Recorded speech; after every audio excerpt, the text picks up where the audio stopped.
days ang kuan. Ako paging ugutlo din hay nung friend. Oh. Dumagtugig. Oo, 80 days. Ay, na. Para sa tingin ko. Najabuyo. Sige, so mayong gabi karatong tanan, no? O daghang salamat sa Ginoo ning atong pagpadayon sa atong gitawag ni sa Bible study, no? So hambalikon nga pagtuon diha sa pulong sa atong Ginoo. Ang atong pagkatuyuan niini sa pag-series niini, so gitawag ning topic nga kanang knowing God. It means ang pag-ila diha sa atong Dios, no? Pag-ila diha sa atong Dios, masindot ni nga atong masabtan gyud nga mailahan nato ang atong Dios, kay mao gyud ni ang mugiya nato, mao ni ang mutudlo nato diha sa diha sa atong pagkinabuhi sa kamatag adlaw. So ang atong atong topic nato karon kay kato ni Agi, atong topic, no, about diha sa uniqueness of God. So gipakita didto nga atong Ginoo, there's only one God. Nga usa ra gyud ang atong Ginoo. O ang kaduha nga atong gitan-aw nga ang atong Ginoo is unsa man, independente nga Dios, or it means self-existence, no? So kandili nato sa ikumpara diha sa tao, kay ang atong Ginoo siya is kanang walay sinugdanan ug walay katapusan. O ang kaning atong pagtan-aw niini nga kuang gyud atong gitan-aw nga mao gyud ni ang giingon diha sa balaan nga kasulatan, no? So mao na ang giingon diha sa Bible, diha sa pulong sa atong Ginoo. So may tungod diha sa atong Dios. So karon ang next nato nga topic nato karon about diha sa creation and providence. Creation and providence. So karon unsa man butwas-but ni from the word nga creation is unsa man ang mga binuhat, no, diha sa atong Ginoo, mga binuhat. Ang providence, it means kung gitiknot kay usahay para ba ning providence, no? So sumasinot makuha gyud nato ang tumbok nga meaning niini from the word nga providence. It means ang kabubuton sa atong Ginoo, no? Kabubuton. Ikaduha, ang pagtagana, no? Pagtagana. Ikatulo, pag-atiman, no? Kabubuton, pagtagana, pag-atiman diha sa iyang mga binuhat, no?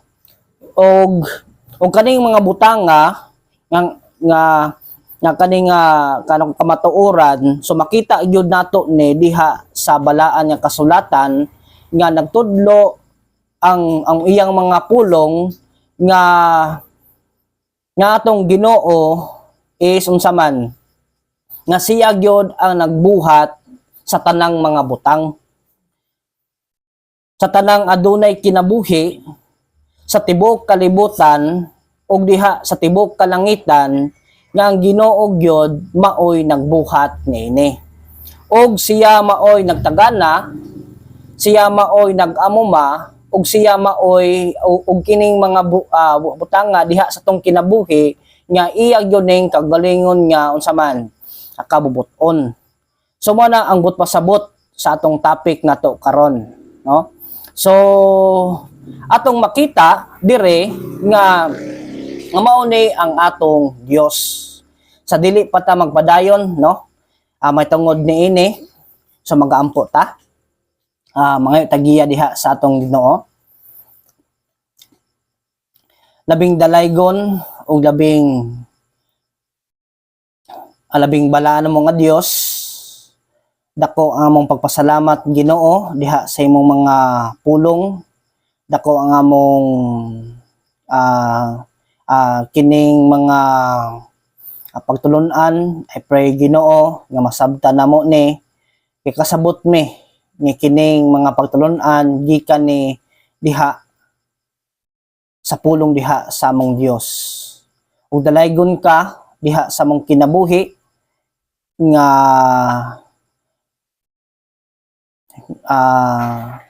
nga kami dasiga kami diha sa imong mga pulong nga masabtan namo ang kamatuoran o kini mo resulta kini diha sa kinabuhi diha sa matag usa.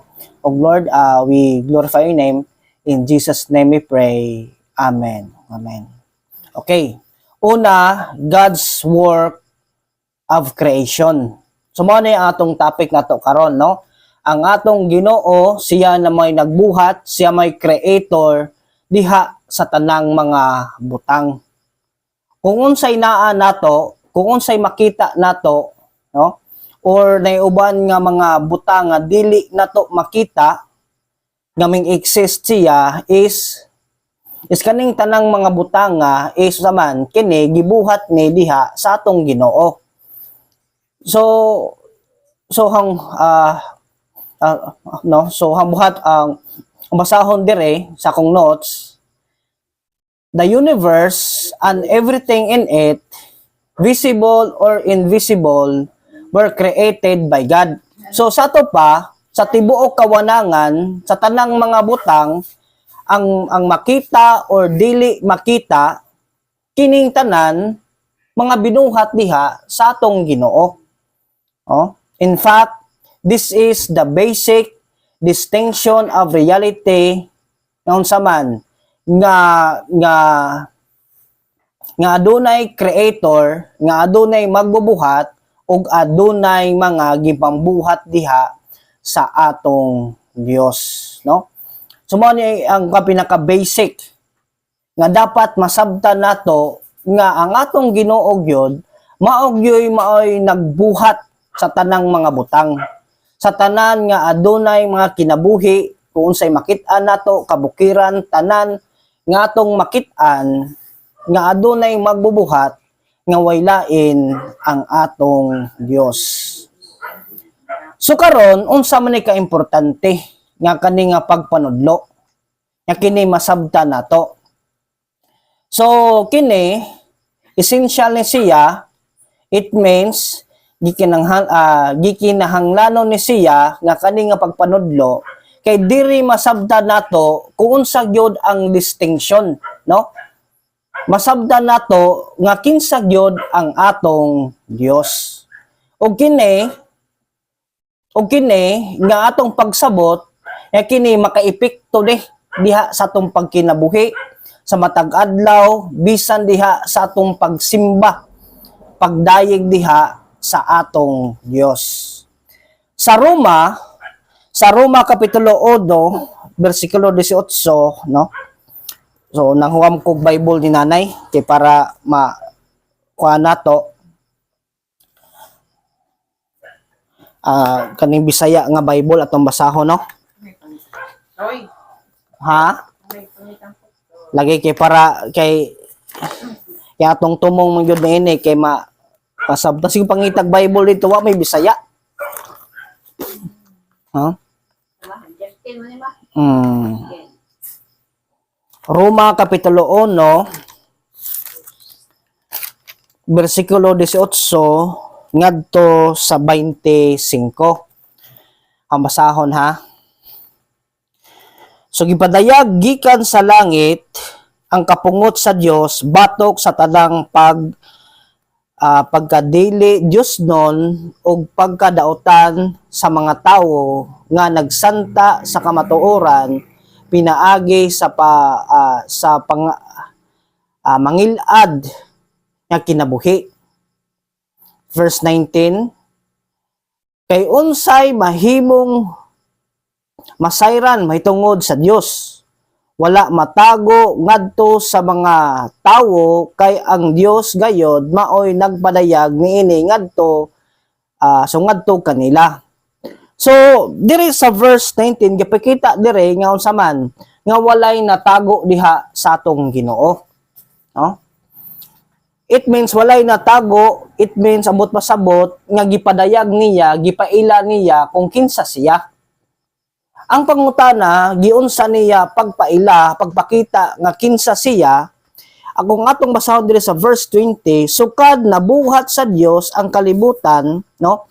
Tinaw kaayo nga nakita diha sa mga butang nga gibuhat sa Dios ang iyang dili makita nga mga kinaiya, nga mao ang iyang gahom nga walay katapusan, ug ang iyang pagka-Dios busa wala na silay tarungan, no?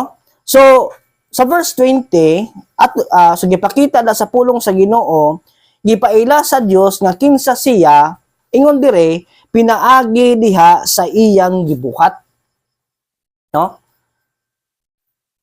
So unsa man ang iyang gibuhat? Ang tanang mga butang natong makita, no? Kahoy, bukid, ug uban pa, bisan ang atong kagalingon, bisan ang atong kinabuhi. So gipakita sa Dios nga kinsa siya nga atong makita dire nga siya usa ka Dios nga unsa man nga magbubuhat, no?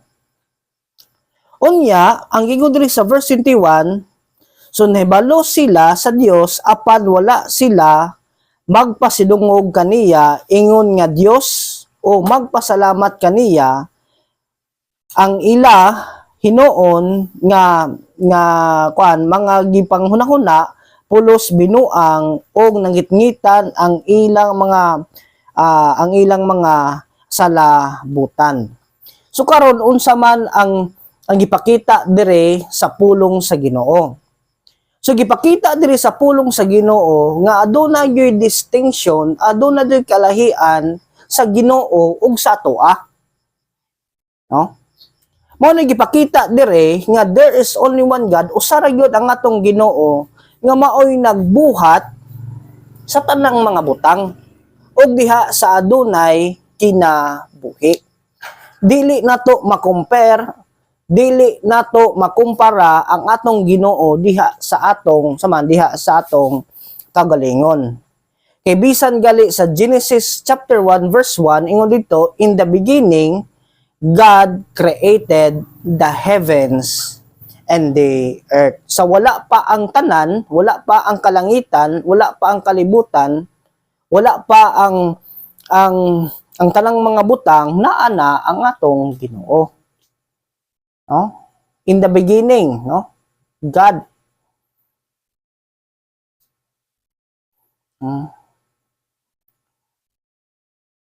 Ug mao ni ang gipakita diha sa balaan nga kasulatan. Mao ni ang gipakita diha sa atong Dios. Ug kini mo reflect ni diha sa atong pagkinabuhi, kay kun dili ni masabtan nato sama sa giingon diri sa balaan nga kasulatan nga unsa man nga sila ilang gidinay, wala sila nagpasidungog diha sa atong Ginoo, imbis unta nga ang angayan nga simbahon kani nga Dios, mas gusto pa nila nga mosimba diha sa mga butang nga mao ang Dios, no? Parani sa verse 22 or sa verse 22, matod nila maalam sila apan mga buang-buang di ay. Verse 23, imbes simayaon nila ang Dios nga walay kamatayon, mao ni hinuoy gihimaya nila ang mga larawan nga gibuhat sama sa dagway sa tao, no? Sama sa dagway sa tao. Sa to pa dili lang diha sa mga dagway sa mananap, kundi apil ag tao o sa mga langgam o sa mga mananap o sa mga hayop nga nanagkamang. Tungod niini, gipasagdan na lang sila sa Dios diha sa malaway nga gitinguha sa ilang kasing-kasing o gibuhat nila ngadto sa usag-usa ang salawayon nga mga butang, gipulihan nilag bakak ang kamatuoran may tungod sa Dios ug maoy ilang gisimba ug gialagaran ang saman binuhat sa Dios, imbes ang magbubuhat nga mao untay angayan daygon hangtod sa kahangturan, no? So gipakita dire ang respond sa tao kay kung dili masabtan nato ni nga kaning mga butanga nga there's only one usa ra tong Dios, usahay gipakita dire sa pulong sa Ginoo, nga ilang gilisdan ang Dios diha sa mga butang ug ang mga binuhat sa Ginoo ug unsa man mas gisimba pa nila ang mga binuhat diha sa atong Dios. Pero it is a very reminder para sa toa, pahinumdom diha sa toa nga there is only one God nga maoy nagbuhat sa tanang mga butang ug adunay kinabuhi. No? Diha sa adunay kinabuhi. Bisan ang Old Testament, no? Ang daang tugon nga gipakita dire sa balang nga kasulatan nga ang Ginoo gyud maoy nagbuhat niining tanan. Ug ang tanang mga butang nga atong makita dili gyud na pwede nga himuog Dios. Kay kana mga binuhat ra na diha sa atong Ginoo. Ingon dire sa Salmo kapitulo 121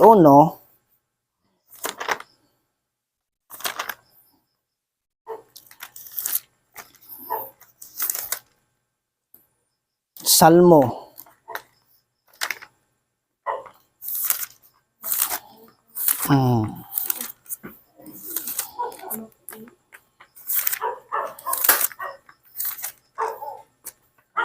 Salmo 121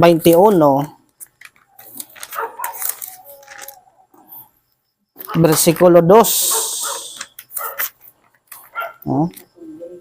Ang basahon na, ang akong panabang nagikan sa Ginoo. So kinsa man ang atong Ginoo nga may mutabang nato nga nagbuhat sa langit ug sa yuta. Oh. So mao ni ang atong Ginoo nga mao'y nagbuhat sa langit ug sa yuta. Ingon po diri sa Salmo 134 versikulo 3, gikan sa Sion panalanginan unta kamo sa Ginoo. So kinsa man ang atong Ginoo nga nagbuhat sa langit ug sa yuta. So atong Ginoo may nagbuhat diha sa langit ug sa yuta. Ingon po diri sa Salmo 146 versikulo 6,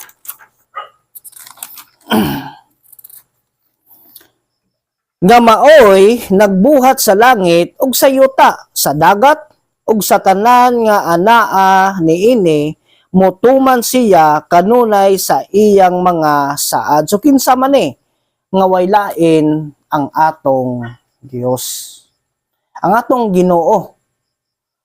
So adakong kasiguruhan nga karon nga atong nadunggan nga kanang pagpanudlo karon nga ang atong Ginoo may sumoy nagbuhat sa tanan, bisan kung basahon nato ang balang kasulatan, mao po ni ang gitudlo da sa pulong sa Ginoo, gipakita diha sa atong Dios nga aduna joy kalahian sa atoa, no? Diha sa iyang mga binuhat o diha sa atong Ginoo. Ang atong Ginoo, He is the Creator diha sa tanang mga butang, diha sa tanang adunay kinabuhi, ug ang tanang mga butang gibuhat ra gyud na diha sa atong Ginoo. Ug mao ni ang gitudlo da sa mga pulong ug diha sa balaan nga kasulatan. Ingon dire sa Exodus, kung sa pagpanudlo lamang diha sa pulong sa Ginoo, diha sa pagsimba diha sa atong Dios, dire sa Exodus chapter 20, unsa man ang giingon. Exodus chapter 20 verse 1 and the following verses. Ang basahon, ang Dios sumusulti og mao kini ang iyang giingon, ako ang Ginoo nga inyong Dios nga nagkuha kaninyo gikan sa Ehipto diin kamo naulipon. Ayaw pagsimba og laing Dios gawas kanako. Nganong giingon man ni sa pulong sa Ginoo? Gipakita da sa pulong sa Ginoo nga sira nga unsa man nga siya ra gyud ang Dios. Di ba? So to respond diha sa pagsimba, nga way lain ang atong simbahon nga mao ra gyud siya ang atong Dios. Ingon dire, ayaw pagsimba og laing Dios gawas kanako. Verse 4, ayaw pagbuhat og Dios o larawan sa bisan unsang didto sa langit og dinhi sa yuta. Ingon dire, no? O diha sa tubig nga anaa sa ilalom sa yuta. Nganong dili mamagbuhat, no? Kung unsa ang sa kanang larawan sa bisan unsa didto sa langit o dinhi sa yuta, kay ngano man, kay ang tanan diha sa kalangitan, ang tanan diha sa kayutaan, kini mga binuhat lamang diha sa atong Dios. Bisan diha kung unsay mga butang diha sa tubig, no? Ilalom sa yuta, ayaw pagyukbo sa bisan unsang Dios o pagsimba niini, kay ako ang Ginoo nga inyong Dios og abughuan ako. Silutan ko kadtong nagsalikway kanako lakip ang ilang mga kaliwat hangtod sa ikatulo ug ikaupat nga kaliwatan, apan ang nahigugma kanako og nagtuman sa akong mga sugo, higugmaon ko hangtod sa linibo ka mga kaliwatan. So klaro ang gingon diha sa pulong sa Ginoo diri sa Exodus chapter 20 verse 1 and the following verses, nga kumasabtan nato nga usara gyud ang atong Dios nga mao'y nagbuhat diha sa tibuok kalangitan ug diha sa tibuok nagbuhat diha sa tibuok kalibutan, no?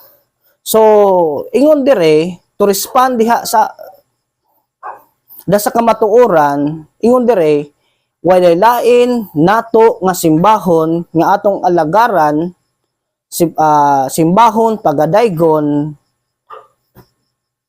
nga walay lain ang Dios nga mauni ang Dios nga giingon diha sa balaan nga kasulatan, no? Ingon ang pulong sa Ginoo nga so walay lain na nga Dios ang atong angayan nga simbahon, alagaran, atong kanunay nga napasidunggan ang Dios nga mao'y nagbuhat sa tibuok kalangitan ug diha sa tibuok kalibutan. So kinsa man nga Dios, no? Kung atong basahon dire sa Colossians chapter 1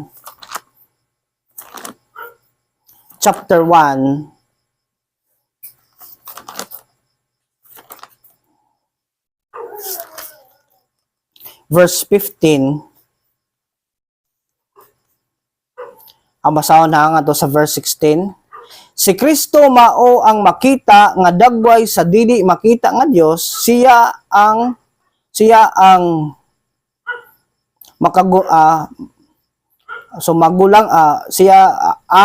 kamagulangan, anak og labaw sa tanang binuhat. Kay pinaagi kaniya gibuhat sa Dios ang tanan nga atua sa langit ug ania sa yuta, makita og dili makita, nga gahom nga espirituhanon, mga pamunuan, mga hari ug ang tanan nga nagmando. Gibuhat sa Dios ang tanan, pinaagi kaniya ug alang kaniya.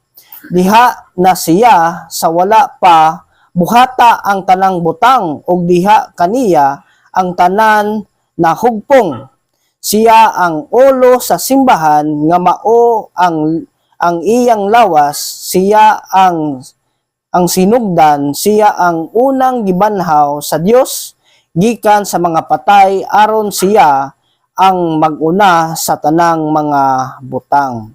So kinsa man nga Dios nga way lain ang atong Ginoong Hesukristo. Siya ang Dios nga mao ang magbubuhat. Siya ang Dios nga wala pa ang sinugdanan, naa na siya. Siya ang Dios nga mao ang magagahom diha sa tanan. Siya ang Dios nga mao ang labaw sa tanan, ug siya ang Dios nga ming-anhi sa kalibutan, nagpakatao alang diha sa pagluwas diha sa iyang mga katawhan, alang diha sa pagluwas sa